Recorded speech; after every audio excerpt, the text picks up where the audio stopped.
أعوذ بالله من الشيطان الرجيم بسم الله الرحمن الرحيم الحمد لله رب العالمين الصلاة والسلام على أشرف الأنبياء وسيد المرسلين وحبيب إله العالمين أبي القاسم محمد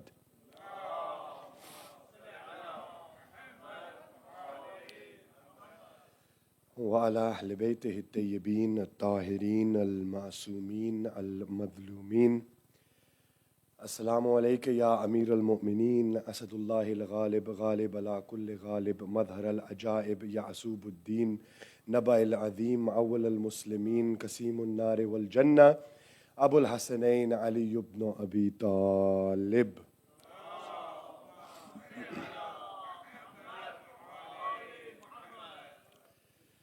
Inshallah, tonight we have gathered to remember the fourth Imam alayhi salam. Allahumma salli ala Muhammad wa ala Muhammad. And the tragedies that befell this holy Imam. So we are all very aware of the Imam's life pre-Karbala. And we're very aware what the Imam did during the day of Ashura. But unfortunately, a lot of people do not know the seerah and the biography of the fourth Imam alayhi salam after Karbala. So his life post-Karbala is something that is very important for us to study, especially being the Shias, and for us to understand what did the Imam do. So now the Imam alayhi salam was 21 years old on the day of Ashura, according to certain reports. The Imam lived for 40 years after the day of Ashura. So he passed away 40 years after the events of Karbala. So the question arises, what did the Imam do in those 40 years? Now we know that he was very sad over the loss of his father, of his brothers, of his cousins, of his uncle, of his family members and the companions of his father. But I believe it's an injustice for us to say that all he did was cry. No one is going to say he didn't cry. In fact, the narrations mention he didn't even cry tears. He cried what? Blood. So nobody's going to hold back the crying of the Imam, the mourning of the Imam, the different forms of azadari of the Imam. We're not going to hold that back, but it's an injustice to say that all he did for 40 years was cry. So inshallah, in today's speech and today's time that I have been given, I would like to examine Imam Zain al-Abidin alayhi salam post-Karbala. And there were certain strategic measures that the Imam took to make sure that we today, 14 centuries later, do not forget the sacrifice of Abu Abdullah. You see, Bani Umayyah tried their utmost best to try and do two things. Number one, to downplay the sacrifice of Abu Abdullah, and then also to show what? That Imam Hussein revolted against his grandfather, or that Imam Hussein alayhi salam went against the legitimate Khalif of his time. So they tried their utmost to do that. And we have a narration from our Imams alayhi salam in which they've said, we will remember Karbala every year. And when asked why, the Imam said, we will remember it so that people do not forget Karbala the way they have forgotten Ghadir. You see, Ghadir is the declaration of the wilayah of Amirul Mu'mineen alayhi salam. Yet unfortunately, 90% of the Muslims have not taken Ghadir as it is.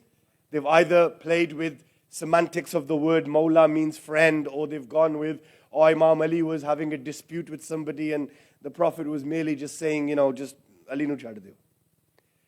Yet they don't understand that 100,000 companions were stopped at Ghadir for a specific reason. So our Imam alayhi salam said the reason we will remember the day of Ashura every single year until the day of judgment is to make sure that people won't forget. So inshallah, let's look at our Imam alayhi salam and let's look and analyze a few of the things that he did. And the sadaqah of that fourth Imam is that we are sitting here today 1,447 years after the events of Ashura, remembering Abu Abdullah and his family members. What did he do? So we all know that he was ill on the eve of Ashura, not on the 9th of Muharram. So when Imam Sajjad alayhi salam arrived into the area of Karbala, one night before the day of Ashura, he was not ill. He was ready, he was able, he was fit, he was ready to go to war. In fact, if you read the Makatils, they will tell you that our holy Imam on the eve of Ashura had his sword out and he was patrolling the tents in the night waiting for what? So that if any of the enemy members try to attack my father, I will defend him. And also he was ready for what? To go to war in the morning, to fight against the forces of Umar ibn Sa'ad al-La'in. However, the narrations mention that on the eve of Ashura, Abu Abdullah alayhi salam comes into the tent of his son Sajjad alayhi salam, and he says, "Oh my son, fighting against the enemy is the minor jihad. What you will have to do is known as the major jihad." So Imam Sajjad said, "Oh father, what's the major jihad? Am I not going to fight for you tomorrow?" He said, "Oh my son, your jihad is that after the day of Ashura, after we have all been sacrificed in the way of Allah, your job will be to make sure that my sacrifice is not forgotten. Your job will be to make sure that my sacrifice is remembered correctly and is not tainted with the views of Bani Umayyah." And then the Imam said something which broke his heart. He said, "Oh my son, you will have to walk through the streets of Kufa and Sham. Not alone, but you will have to walk with your aunties and your sisters and the women of the Ahlul Bayt alayhimus salam with their outer veils taken off, being paraded from streets to streets, being stood in the court of Yazid in the mosque of Umayyah in Asham." The narrations mention just the thought of Imam Sajjad, imagining his aunt Zainab, his aunt Kulthum, his sister Ruqayya, his sister Sakina, and the women of the Ahlul Bayt being without the outer layer of their hijabs, standing in the middle of a street in the marketplace. They say this is what made the Imam ill. Just the thought of him being in a situation made the Imam ill. So as we all know, imagine you're a 21-year-old youth, you're in the middle of a battle, your father is fighting, all of his friends, companions, relatives are all been killed, yet you're unable to help your father. You're unable to fight for your father. The Maktal states that when Abu Abdullah came to Imam Sajjad for the final time, he entered into the tents. Imam Sajjad was asleep due to his illness. He woke up, looked at Abu Abdullah's face, and he saw that his beard was stained with blood. So Imam Sajjad said, "Oh father, Aina Habib? Oh my father, where is Habib?" The Imam would say, "Qad qutal." Habib has been killed. He would say, "Father, where is Muslim ibn Awsija?" One by one he mentioned all the companions. Then he would mention the Ahlul Bayt. "Oh father, where is my brother Aliyun al-Akbar? Father, where is our uncle Abbas?" Abu Abdullah would say, "You see this blood smeared on my face? You see this blood that has dyed my beard red? Oh my son, this is the blood of your uncle Abbas." So the Maktal says that Imam Zain al-Abidin at that moment got up, holding a stick and a sword to support himself in order to help fight and defend his father. And at that moment, he would say, Abu Abdullah would say, "Oh my sister Zainab, take him back inside." Why? So that the nasl of Ali Muhammad is not severed. So that the world is not void of the hujjah of Allah on this earth. Sajjad has a very important role to play after we have sacrificed ourselves. So the Imam fell unconscious again. When did he wake up? He woke up when his auntie Zainab came into the tents and she said, "Oh Sajjad, where is Abu Abdullah? I can't find him." So Imam Sajjad would come out of his tents. He would say, "Oh Aunt Zainab, where did you see him last?" She says, "I was standing at Tilla Zainabiyya, 70 steps from the Qatlgah. Your father was on the floor. He was surrounded by the enemy. All of a sudden, they surrounded him so much I couldn't see him. Oh my son, the dust of the land of Karbala began to flow up so high. I don't know if my brother Hussein is alive or if he's not alive." At that moment, they say that Imam Zainul Abidin said, "Oh my aunt Zainab, if you want to see my father, don't look on the ground. Look at Ufaq Karbala. Look up towards the skies, you will see him." The Maktal mentions, say that Zainab looks up and she sees the head of Abu Abdullah on his spear. So this was the masayib of Imam Zain al-Abidin. This is the trials and tribulations that he went through. That they say that from that moment on, all the way until he got to Kufa, then from Kufa to Sham, then being imprisoned in Sham, then being released from his imprisonment, then coming back towards what? Karbala on Arba'in, the 40th, and then finally returning into the city of Medina. Now when Imam Sajjad alayhi salam returned back into the city of Medina, this is where his role of imamah and his duty as the son of Abu Abdullah was to make sure that his father's sacrifice was not forgotten. So the Imam alayhi salam did a few things. I'll mention them, inshallah. One of the first things that Imam Sajjad alayhi salam did in order to make sure that the sacrifice of his father was not forgotten was he would purchase slaves. He would then educate those slaves. Then he would free them in the way of Allah subhanahu wa ta'ala. These slaves would then migrate and travel to different parts of the world, and they would preach the true essence of the Tawheed and the Risala and the Imama of the Ahlul Bayt alayhimus salam. Because you know, at that time there were many people who claimed that they were successors of the Prophet. There were many people at that time who claimed that they were followers of the religion of Islam. So the Imam would purchase slaves, he would educate them, then he would set them free. Some of these slaves refused to leave. Can you imagine if you're a slave and your master frees you? And what do you say back to him? I'm staying with you. Imagine how great and respectful Imam Sajjad alayhi salam would be towards the servants of his house. That these people are being freed from their slavery and they're saying, we choose to stay with you. We don't want to go anywhere else, Sajjad. We want to stay with you. Why? Because the Imam would treat them with respect. The Imam would treat them as his own brothers. He would treat them with dignity. For example, narrations mention when it was food time, these slaves were used to masters eating first, and whatever was left over was given to the slaves to eat. Do you know how our Imam would engage in food? He would put the dastarkhan on the floor, he would sit down, and he would not start to eat until all of the servants were present. Some narrations mention he would eat from the same bowl as his servants, to show the people that we are all equal in the eyes of Allah subhanahu wa ta'ala. And he's following the seerah of his grandfather, Rasulullah sallallahu alayhi wa alayhi. Why? Because you know that when Bilal, who was an African slave, was freed and joined the message of the Prophet, what happened? The Prophet one day is sitting down and he eats from the same bowl as Bilal. Bilal, taken aback, looks at the Prophet. He says, Ya Rasulullah, no, don't do this. I'm black. I'm a slave. Don't eat with me. The Prophet says, Allah doesn't look at your skin color. Allah doesn't look at whether you're a slave or whether you're free. Allah looks at the taqwa in your heart. Oh, Bilal, eat with me. Therefore, Imam Sajjad would treat them with respect. Two short examples. One of the narrations mention that our holy Imam would call one of his slaves. He wouldn't respond. The Imam would call him the second time. He wouldn't respond. The Imam would call him the third time. Then he would respond. Assalamu alaikum. Sallu ala Muhammad wa ala Muhammad. Can I get some tissue, please? Bare digar salawat.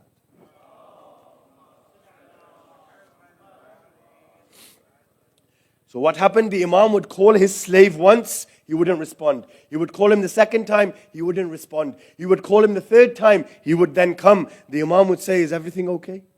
You didn't hear me? I called you. Are you okay? Were you not able to understand? He starts smiling. The Imam says, why are you smiling?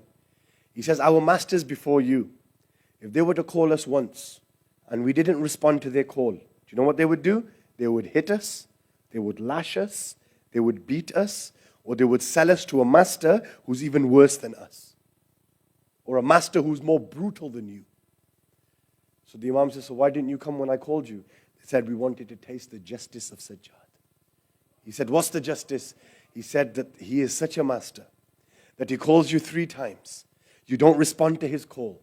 And then finally, when you come to him, instead of scolding you, shouting you, or disciplining you, he says, is everything okay? Did you not hear me? Do you need anything? This is how Ahlul Bayt used to treat the slaves. Allah.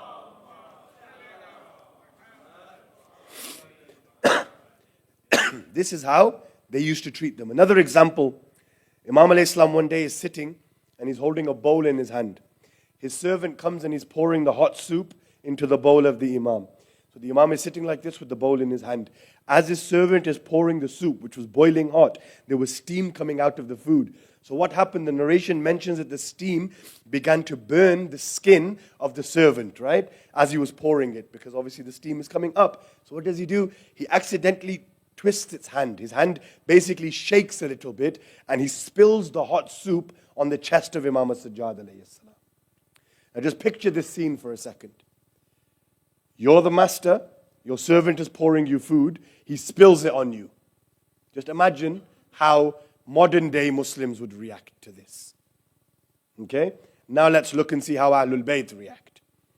They say that the moment he spilled the soup, it burnt the skin and the flesh on the chest of our Imam because it was hot soup, it was boiling hot. So the Imam would wipe the soup away from his chest and then he would look up. Before he could say anything, the servant began reciting a verse from the Quran. He said, Bismillah ar-Rahman ar-Rahim. Qazimin al-Ghayz. Allah loves those who suppress their anger. So the Imam looked up and said, I have suppressed my anger. He says, Allah loves those who forgive. The Imam says, I have forgiven you. He says, Allah loves those who you free in the way of Allah. The Imam says, you are free of my services, go. Now what's amazing about this story is not the Imam's reaction, not what the Imam did. What's amazing is that a servant in the house of the Imam is speaking Quran. He's using the Quran in a situation of difficulty. And look how he was rewarded. He spilled soup on his master and his reward was he was free to go. You think that can happen today in Pakistan? If you were to get one of your servants in your house to pour you some food? I remember as a kid I spilled water once on my dad's lap. You know? But the Ahlul Bayt, alayhimus salam, are prime examples for us to turn towards. We learn from them. So number one, what did the Imam do? He bought slaves, he educated them, then he freed them. Some chose to go and populate the message of the Imam. Some chose to stay with him for the remainder of his lifetime. And then they came into the service of Imam al-Baqir alayhi salam. So that was some of them.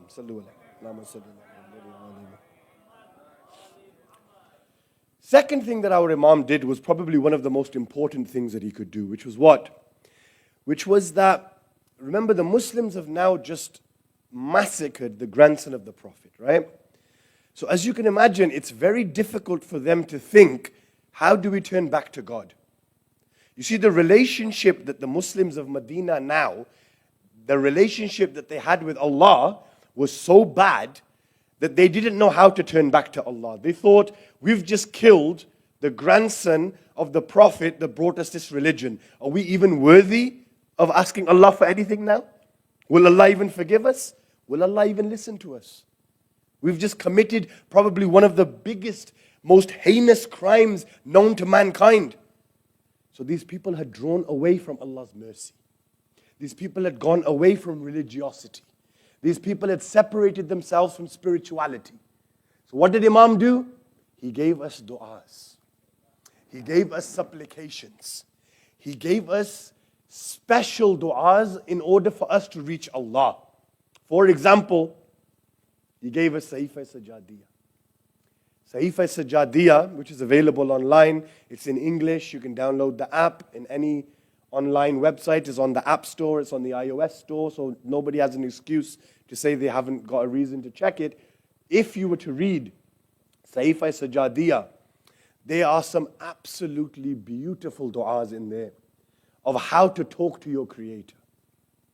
You see, the Shias always get attacked by saying that the Shias do not have the true belief of Tawheed. You must have heard this, right? If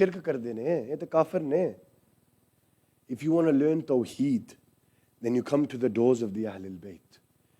You will never find eloquence like the Ahlul Bayt. Ya Ali. The Imam one day sits down, one of his companions by the name of Abu Hamza al-Thumali. He says, oh Abu Hamza, I'm about to give you a dua. I will dictate it, you write it down. It is a dua that if you ask Allah for something in this dua, Allah will never say no. Do you know how long dua Abu Hamza Thumali is? 45 to 50 minutes. And that's if you know how to read Arabic. If not, it could take over an hour. Then we have dua Kumail, where Amir al-Mu'mineen will sit down, Kumail ibn Ziyad, and he would say, oh Kumail, I'm going to give you some secrets, write these down. Then within Sahifa Sajjadiyah, there's something that we can't generally, we don't remember it, or it goes over the point. You see, Sahifa Sajjadiyah is a book of supplications, but it's a book of supplications about every single dua and calamity that you as a human are going through. I'll give you an example. You are looking for a spouse.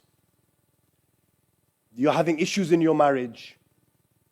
You're trying to avoid separation and divorce. You want to raise children on the true path of Islam. You want an increase in your rizq. You want more money. You want a better job. You're suffering from depression. You're suffering from anxiety. You want to be able to pray for your parents' long life. Everything that I just mentioned, there's a specific dua for each thing. Pick up Saif Sajjadiyah. There's 52 whispered prayers. Every prayer for every calamity. If you're going through a situation where you want a good outcome, the Imam says, read this, your outcome will be good. If you want good results in an exam, for example, the Imam will give you a dua. Recite this dua and you will get good results. You're having issues within your marriage. The Imam says, read this dua. Allah will bless your marriage with His mercy. So Saif Sajjadiyah, this book that we have, it gives us 52 prayers on every single thing that you're going through as a human being in today's time. So that's the first thing that he gave us, was Saif Sajjadiyah. Then he gave us du'as like Abu Hamza al-Thumali. Then he gave us a book called the Treatise of Rights, Risalatul Haqooq. Why did he give Risalatul Haqooq? Because the Muslims had forgotten what the rights are. The Muslims had forgotten what the rights of a Muslim is, what the right of your neighbor is, what the right of your family members are. But most importantly, what is the right of your own body?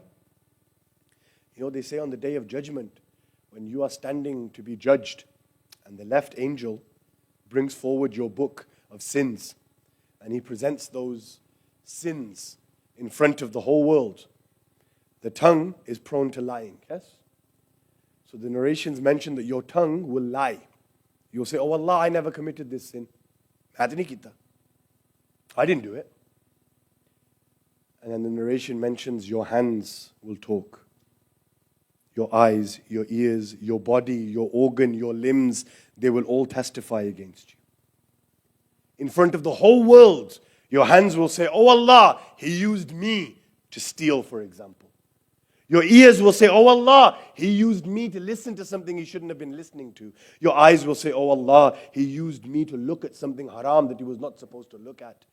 So one by one, your organs will do what? They will confess against you, and your tongue will cease on the Day of Judgment. You cannot speak on the Day of Judgment because the tongue is prone to what? To lying. So the Imam said, understand the rights of your body and how you should treat it, so that on the Day of Judgment, your body doesn't go against you. So he said, what is the right of your eyes? The right of your eyes is you only look at what is permissible. What's the right of your ears? You only listen to what's permissible. The rights of your hand and feet, you only do with that hand and feet what pleases your Lord. If it doesn't please your Lord, don't do it.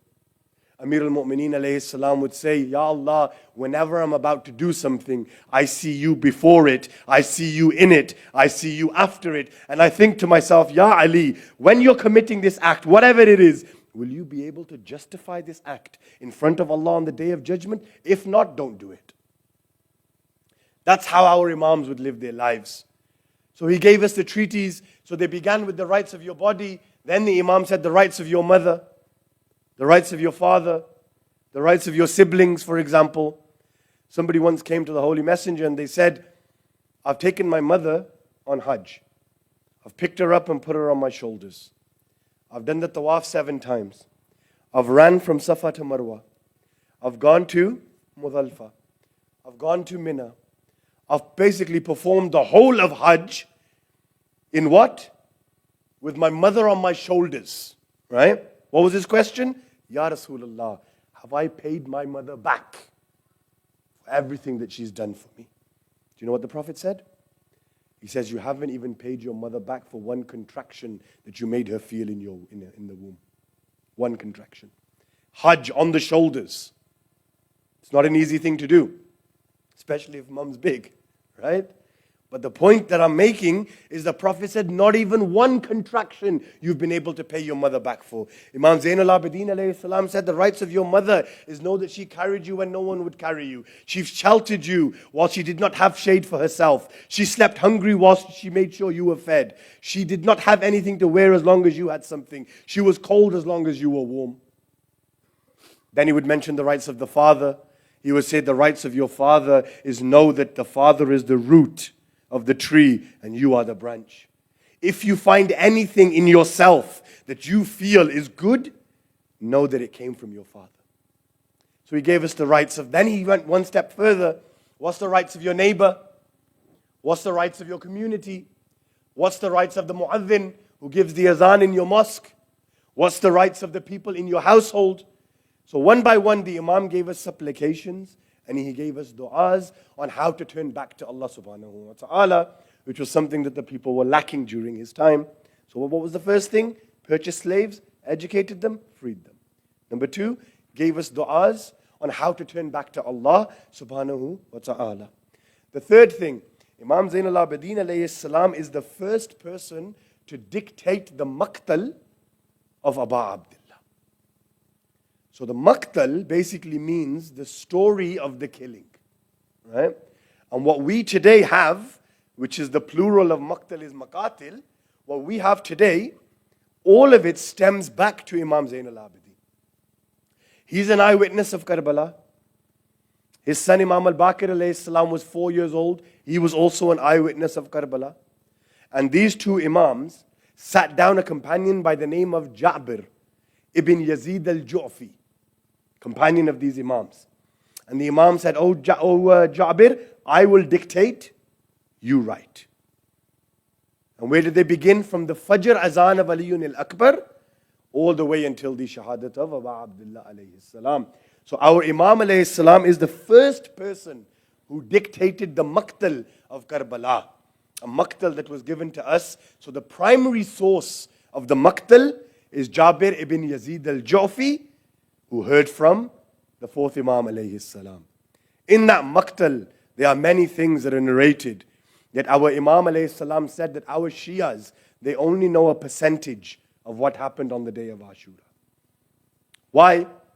He said, because if our Shias were to know the true extent of what happened on the day of Ashura, they would die from crying.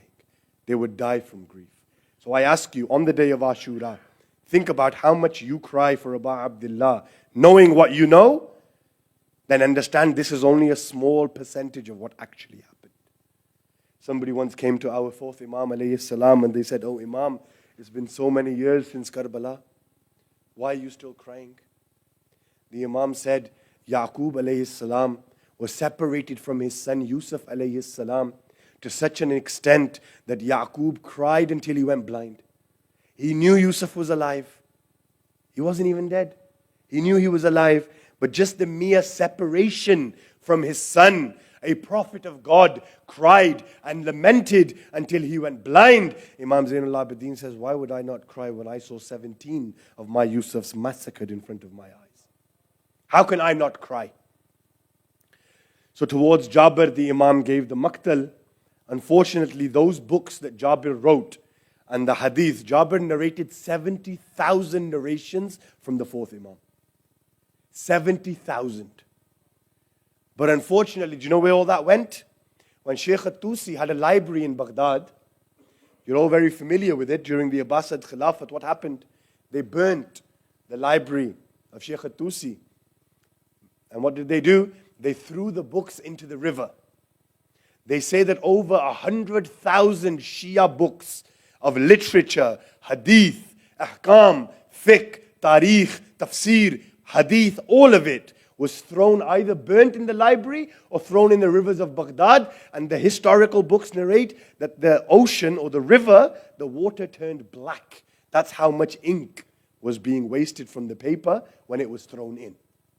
So unfortunately, what's reached us today in terms of the Maktal of Aba Abdullah is very limited to what actually happened on that day. Only the 12th Imam alayhi salam knows what really happened.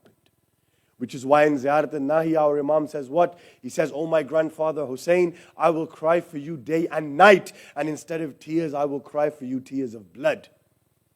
Why? Because our 12th Imam knows exactly what happened. So what did the Imam do post Karbala? He made sure the message of his father was not forgotten. He made sure that Bani Umayyah were not able to distort the message of Aba Abdullah. His aunt Zainab, salamullahi alayha, do you know what she did? She used to hold gatherings. You know, we've gathered here as a majlis, yes? We've gathered here to remember Aba Abdullah. Sayyidah Zainab used to do this in the city of Medina. She would host women in her own home and she would narrate the story of Aba Abdullah and she would recite the Masa'ib. Imam Zainul Abidin used to get poets to come to his house to recite the Maktal and the Masa'ib of Aba Abdullah while the Imam would sit down underneath that person and cry. So this majlis that we have, these gatherings that we're doing, all this that we're doing, this is a gift from Imam Zainul Abidin. This is the legacy of the fourth Imam. He was not able to fight alongside his father, but he was able to make sure that his father's message was not forgotten, that his father's message was not brushed into the pages of history. But whenever we mention the life of Imam Zainul Abidin, whether it's his fazail or not, it's still a masa'ib. This Imam's life was such that even when you speak about him pre-Karbala, if you speak about him during the day of Ashura, or if you speak about the 40 years after Karbala, all you will see is tears, tears, and tears. Because this Imam went through so much that they say one day the Imam was walking through the marketplace and he saw a butcher. And he saw that the butcher was about to sacrifice a sheep. So the Imam walked inside the shop. The butcher sacrifices the sheep. He looks up and he sees the Imam. So he says, Yabna Rasulullah, Assalamu alaikum. The Imam says, Wa alaikum assalam. He says, what can I do for you? The Imam says, I just have 3 questions. He said, what is it? He said, just before you slaughtered this sheep, did you give it water or did you sacrifice it on a dry throat? The butcher said, Yabna Rasulullah, your grandfather taught us that even if you were to slaughter an animal, you don't slaughter an animal whilst it's still thirsty. You make sure that the animal has its thirst quenched. Then you slaughter it. So the Imam begins to cry. He looks up and says, Ya Abata, Ya Aba Abdullah, animals are being given water before they are slaughtered, yet my father's throat was severed 12 times by Shimr. How? While he was still thirsty. The Imam says, second question, where were the family members of this sheep before you slaughtered it? He says, your grandfather said, do not allow the family members of the sheep or any animal that you sacrifice to witness the killing of an animal. Why? Because it has an effect on their meat. So that when you eat that animal, it has a negative effect on the human eating it. And the Imam would cry and he would say, Ya Aba Abdullah, in the religion of your grandfather, even animals are not allowed to witness the slaughtering of their animals. Yet Sayyidah Zainab is standing at Dillai Zainabiyya, 70 steps away from the Qatalgah. Aba Abdullah is on the floor. Sayyidah Zainab is shouting at the army. She is saying, Ay Umar, ayaqtulu Abu Abdullah wa anta tanzuru ilay. Abu Abdullah is being killed while you are still watching him. Wayakum amafikum Muslim. Is there not a Muslim amongst you? The Maktal says nobody replied back to Zainab. So Zainab stood there and watched her brother being slaughtered. The Imam said, third question. He said, did you sharpen your knife before you slaughtered this sheep? He said, yes, Yabna Rasulullah, I sharpened it. He said, why? He said, because the sharper the knife, the less the pain. So if you sharpen the knife and you slaughter a sheep, what happens? The sheep doesn't feel the pain. The Imam said, did you kill the sheep quickly in order to cause it less pain? He said, yes, Yabna Rasulullah, I did. The Imam began crying. He would then say, Ya Aba Abdullah. They say that Shimr's dagger that he had when he was sitting on the chest of Aba Abdullah was not just a normal dagger. He made sure that it was a blunt dagger with no sharpness in it. He didn't speed up the killing of Aba Abdullah. In fact, he slowed down the killing of the Imam to such an extent that the Maktal says 12 strikes it took Shimr to sever the head of Aba Abdullah.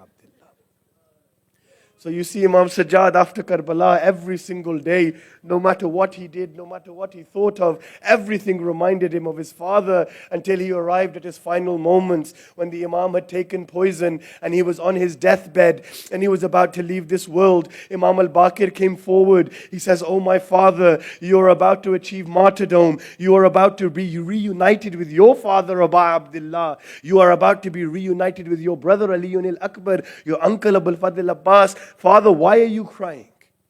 Father, you are about to be reunited with your father. Why are you crying? Imam Zain al-Abidin would say, oh my son Bakir, the reason why I am crying is because I am thinking, here I am on my deathbed and my son is around me. My family is supporting me. In a few moments my soul will leave my body. Oh my son, you will wash my body. Then you will shroud my body. Then you will recite the janazah on my body. Then you will carry me to the Qabristan. Then you would softly place my body into the grave. Then you would pour the sands on my body. Yet my father Aba Abdullah, for 3 days on the plains of Karbala, his body laid in the scorching heats. And then he would say, Allazi ghusluhu damu, the ghusl of my father was his own blood. Wa kafanahu rima'i Karbala, his kafan was his own blood. Then the Imam would say, Yo Bakir, shall I tell you how I buried my father? He says, after we were in Kufa, the 13th of Muharram, I would come towards Karbala. Bani Asad was standing there. They didn't know how to bury the bodies. Why? Because each body didn't have a head. And most of the bodies were trampled on so much that the bodies were unidentifiable. So Bani Asad said they saw Imam Sajjad coming. The Imam says, I will tell you what to do. The Maktals then narrate. The Imam says, dig 2 mass graves. So they dig 2 mass graves. In the first one, they put all the children of Bani Hashim. In the second one, they put all the companions of Aba Abdullah. Then he makes a third grave, Habib ibn Madahir, a special companion of Aba Abdullah. He has his own grave. Then he goes towards the Furat. Imam Zain al-Abidin says, dig a grave here. They dig the grave. When they are beginning to bury Abul Fadl al-Abbas, somebody once asked, we heard that Abbas was so tall that when he used to sit on the horse, his feet used to touch the ground. Why is it that his grave is not as tall as his height? The Imam would say that my uncle Abbas was trampled on by the horses of Bani Umayyah to such an extent that what you see in the grave, this is not the body of Abbas, this is the pieces of Abul Fadl al-Abbas. Then finally, final words. The Imam says, then I came to bury my father. The Imam says, I dug a grave. Then I said to the Bani Asad tribe, I said, oh Bani Asad, do you have a prayer mat? They said, oh Imam, why do you need a prayer mat? Are you going to read Salat? The Imam says, no. He says, the reason why I need a prayer mat is because when I lift my father from the left side, his right side falls down. When I lift it from the right, his left falls down. I need to put my father and his pieces, I need to place them on a janamaz, on a prayer mat, and hold it up and place my father in his grave. The Maktal says the Imam places Aba Abdullah's body into the grave. Then he takes his brother Ali Yunil Akbar and he places him at the feet of Aba Abdullah. Final words, the Imam is holding a 6-month baby with a severed head. He doesn't know where to place Ali Yunil Asghar. The Maktal says a voice came from inside the grave. It said, the baby, place the baby on my neck. So Imam Sajjad says, I placed Ali Yunil Asghar on the neck of Aba Abdullah, and then I began to cover all 3 of them with the sands of Karbala. Inna lillah wa inna ilayhi raji'un. La'natullahi ala al-qawmi al-zalimin. Wa saya'lamu alladhina zalamu ayyamun qalabiyan qalibun. Salawat.